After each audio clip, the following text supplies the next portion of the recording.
The Gauteng MEC for Community Safety, Sizakele Nkosi-Malobane, has met with the leadership of the provincial law enforcement agencies to discuss their performance. The meeting was also attended by Provincial Police Commissioner Deliwe De Lange, who leaves under a cloud at the end of the month. At the meeting, Nkosi-Malobane addressed police conduct as well as their compliance with Domestic Violence Act, amongst other issues. The MEC now joins us in studio to talk about the outcome of that meeting and her plans going forward as well. Good morning to you, MEC. Thank you very much for joining us here on Afro Worldview. It's an absolute pleasure having you. Just talk us through this meeting that took place yesterday with regards to performance reviews. What was discussed there? What was the outcome? Okay. This is actually a quarterly review that we meet with all law enforcement agencies every quarter to give them feedback about our oversight work. Remember, the Department of Community Safety is responsible for police performance, overseeing police performance, including metro police departments. The results of the outcome of the oversight is in terms of crimes in the province. We have seen some improvements, particularly on murder, assault GBH, and as well as sexual offences. But in terms of the volumes, there might be percentage-wise, there might be a decrease. But in terms of numbers or the volumes, we are not very happy. But we have also seen an increase on domestic violence and also challenges on how the police addresses or handles domestic violence, violent cases. We've also seen an increase on cash in transit heist, as well as an increase in vehicle hijacking. And we raised that concern with the police and actually instructed them to come up with a plan to mitigate against those challenges. MEC, if you could just elaborate on this plan to mitigate against those challenges, and also specifically one of them, you spoke on the issue of domestic violence, this still being an ongoing issue in the country. You also spoke about how the police handles dealing with those issues. Okay. You know, a lot of women say that they are even sometimes scared to go to the police station because of how they would be victimized and so forth. How does South African Police Service better handle these sort of situations? What is the plan going forward? Okay. Most of the police stations, what we discovered is that we have regressed in terms of having special rooms where when a victim of domestic violence arrives at the police station, will be referred there. They are still being interviewed at CSCs, which is actually a problem. They are supposed to be interviewed in a place where they can feel comfortable.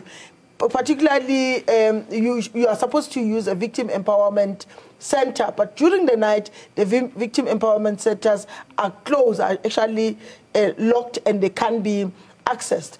They're supposed to be referred to organizations that can keep them maybe for a night or even keep them for months whilst their issues are being addressed. And when we went to CSS, majority of them, they don't even have contacts of the organizations that are supposed to intervene when a challenge of having a domestic violence person at a station. But the other thing that we have also observed is police always try to mediate between the husband and a victim, or the perpetrator and a victim on domestic violence.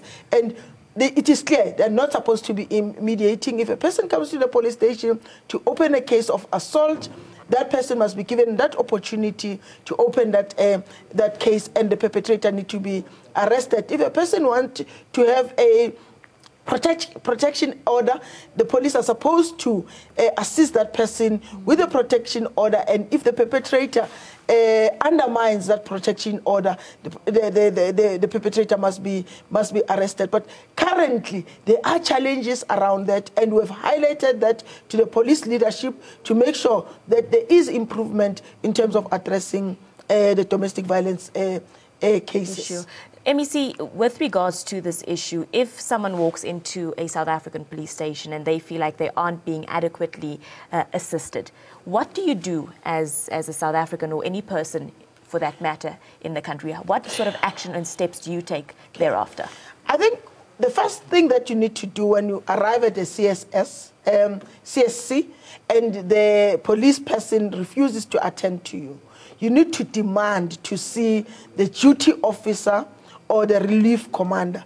Those people then, they're responsible of attending to your complaint. They're there immediately. But if you are not able to get an assistance, escalate it to the station commander, and if the station commander don't want to talk to you, I mean, I was addressing a case yesterday of an accident in Vereeniging. If the station commander is unable to attend to you, then the Department of Community Safety comes in.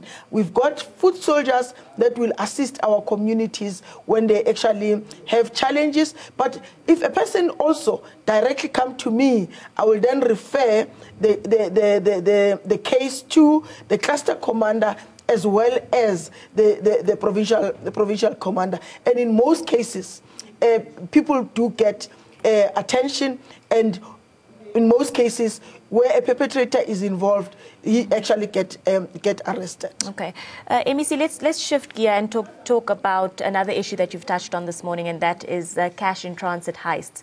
I don't know if there's been an increase in the amount of cash in transit heists we've been seeing in the province, or if we're just hearing of them more. Just talk us through that situation, and also this recovery of explosives that was done at the Bait Bridge border post outside of Messina. If you could provide us any further details with regards to that incident and what took place there. Okay. In terms of cash in transit heists, I mean, majority of them happened in Gauteng, as you might know, about 96 that have happened in Gauteng. And when we realized that there was a spike in terms of cash in transit heists, we immediately called the police leadership.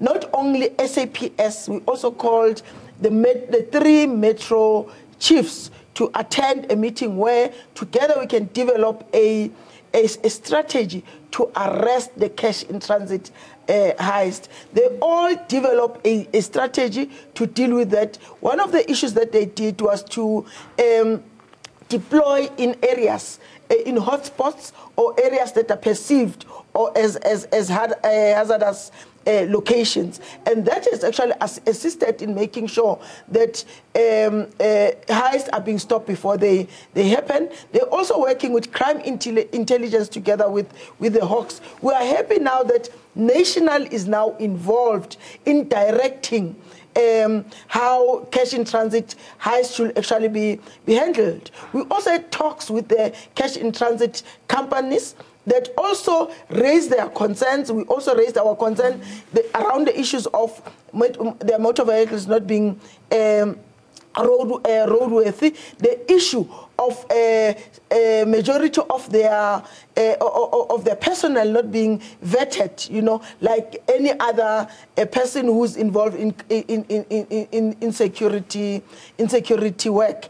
And we then requested that all of them need to be vetted so that we should know that who are they, do they have any criminal records, etc. And that is what we're waiting for now to happen. But also we've also offered our officers to look at their vehicles in terms of roadworthy, and then advise them that they need to fix certain areas of their vehicles. And I am happy with what is actually happening at the moment. We also raised, because some of the mining companies did approach us and say, some of these explosives that are being used are actually our explosives. And let's work together, because obviously they're being stolen. Let's work together in making sure that we deal with this issue, meaning we need to start increasing security at the mining houses, making sure that when people come out of the shafts are actually not living with those explosives. But some of the explosives are not from South Africa, including the guns that are being used there are not actually from South Africa, are from other countries. The Bait Bridge issue National was responsible for that. The national team that is responsible for cash in transit were involved in the arrest of those people that were actually trying to bring in those explosives. And I think in terms of how far are we with that case, it can only be national to then respond to that particular question. Sure. MEC, let's move to another issue, and one that caused quite a bit of confusion yesterday when we first heard of the story. It's involving Provincial Police Commissioner Deliwe De Lange. She spoke to us and was very confused as to what is going on. Wasn't aware of her being demoted or anything of that sort. What exactly is happening with regards to her position? The information that I have is the same information that you have. I've not been consulted or approached by the National Commissioner informing me that the Provincial Commissioner is being removed. So at the moment, I don't have any formal correspondence or formal engagement with the National Commissioner regarding the removal of the PC. Yes, I did approach her after seeing this information on the news of what exactly was happening. The story that I got from MEC Deliwe De Lange is that she was approached that she must go to National and be part of some intervention team, which is a work that is office-based, and she claims that she actually refused to be office-based because all her life in the police, she has always been an active police officer who was involved in crime fighting. She also indicated that she's got a contract with us that still about two and a half years are still left for that contract to expire. So the reasons she was never given, she claims that she was never given reasons why she's being removed, because as far as she's concerned, and as far as I'm concerned as well, her performance is not bad. There's been a lot of improvement since she started in Gauteng. The results that I'm giving you now, based on our own oversight work, indicates that she has actually attempted to reduce crime in our province. And surely, if it is performance at the moment, if you compare the performance of others or compare the performance of other provinces in Gauteng, she is actually performing a little bit better. MEC, should there not be a little bit more concern then with regards to this situation? Because there are conflicting reports. Certain people were saying that she had taken early retirement. She herself was very confused as to the entire situation. Someone who is held in such high regard, I mean, 35 plus years in the 36 years in the South African Police Service. She was known as someone who doesn't take any nonsense and who is very, very hardworking. Is there not concern as to why there's so much uncertainty around a position of that magnitude? I mean, I'm very much concerned because we're beginning to have some stability in terms of police leadership in this province. Because before there were conflicts, there were fights amongst management, but when she came in, there was stability. She stabilized the situation. She has always been available for people in Gauteng. You call me at 12 o'clock at night, 3 o'clock in the morning, I will also wake her up. She will actually respond immediately. I can even show some of the communication that I had with communities yesterday night around 12 o'clock until early hours this morning. And she responded to address those particular cases. I actually referred to a case in Vereeniging that involved some accident and some people being injured. The person who phoned and sent a message, and I sent it to her, thanked us because there was a shift, actually a proper response to address his challenges. And we need a police leadership that is like that don't switch off his or her cell phone at 6 o'clock at night until 6 o'clock the following morning. Her cell phone was continuous, was forever open. And she will be available to address issues, and sometimes we'll go out together in the early hours of the morning to some of the police stations where there is challenge. And we need such people. We don't need people who will actually think that they are mightier than everyone else. We need people that are prepared to serve our people. Policing is a service. It's not like a scope and donor situation where people will then be treated like nothing, but it's about making sure that you are available if you are a leader to give a service to our people. And in this case, this particular provincial commissioner was always available for our people, and I am worried that she's going. She might not be replaced by a person who had an attitude that she had. She brought in a motherly attitude in policing work, and I'm hoping that whoever that will replace her will also come with that particular attitude. But I'm definitely worried because I don't have the real reasons why she's being taken out. Is it confirmed, MEC, that she has been taken out and she will be removed? Has that been confirmed? Or is there still what she has confirmed to me, she has confirmed to me, is that she is leaving at the end of the month. So meaning next week, Friday, the 29th of June, she will be having her final salute as the provincial commissioner of Gauteng. And that is the information I got from her, not from someone else. Okay. MEC, is there not concern that I mean, you speak of her attitude in the police service, one of determination, one of hard work, one of making sure that the job gets done. Is there not a sense of having other people in positions being discouraged, seeing someone so hardworking and so committed having to leave in this way? I'm not sure what the reasons are, but how do you keep the morale up and make sure that that doesn't take a dip after situations like this? It's going to be challenging to deal with some of the police, quite a number of police. I mean, we were at the QRS, everyone was questioning what was happening, and you could see that the morale is beginning to drop, but we'll have to work very hard to make sure that we keep it where it is at the moment, particularly the morale of the cluster commanders and the deputy provincial commissioners, you know.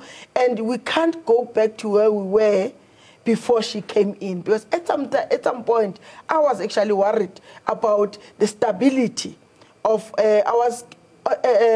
worried about the stability in police leadership, that sometimes they won't even talk to each other, but they are supposed to be serving the people of Gauteng.